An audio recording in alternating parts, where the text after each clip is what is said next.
There was a great revival in the Hebrides in the early 1900s. Began to moved up to the pleading for it into the 40s. Maybe we could say it topped out in the early 50s. Two old women. One was 84 years old and one was 82 years old.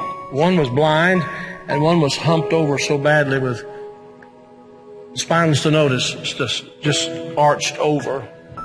But they had passion for revival. They wanted God to work.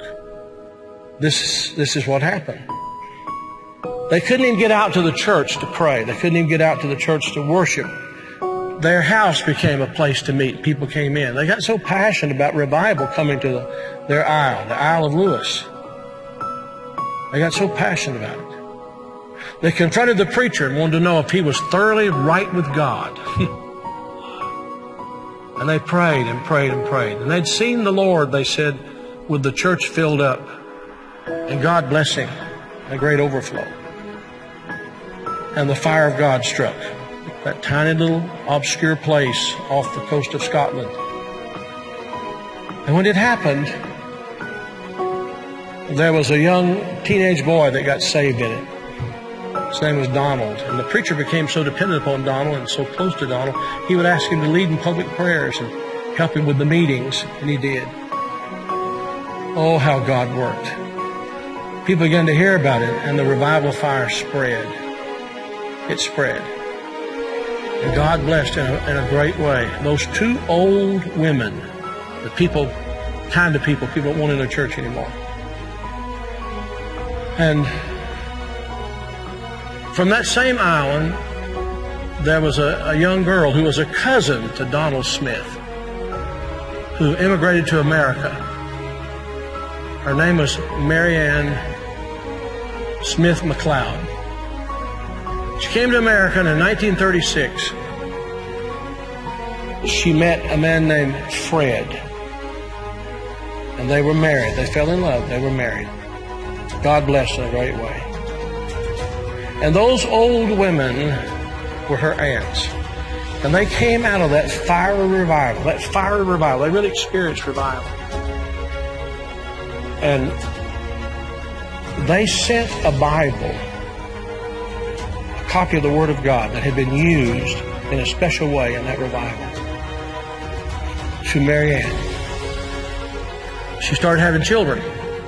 I think it was 1937 she had her first child. They named him after his father, Fred.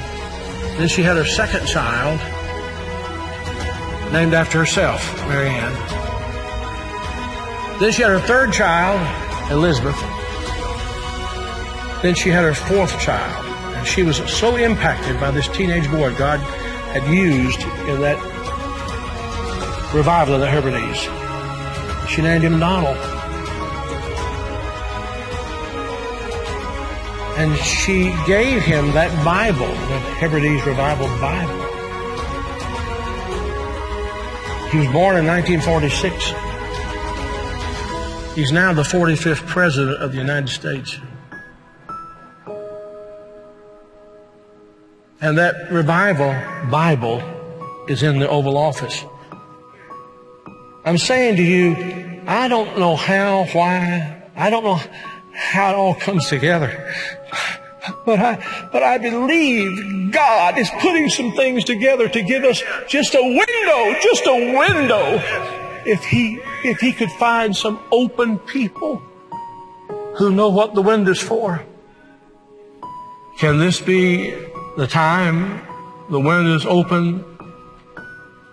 Providentially, God has prepared the moment, and we will become the people of prayer, pleading with God. This is a plea.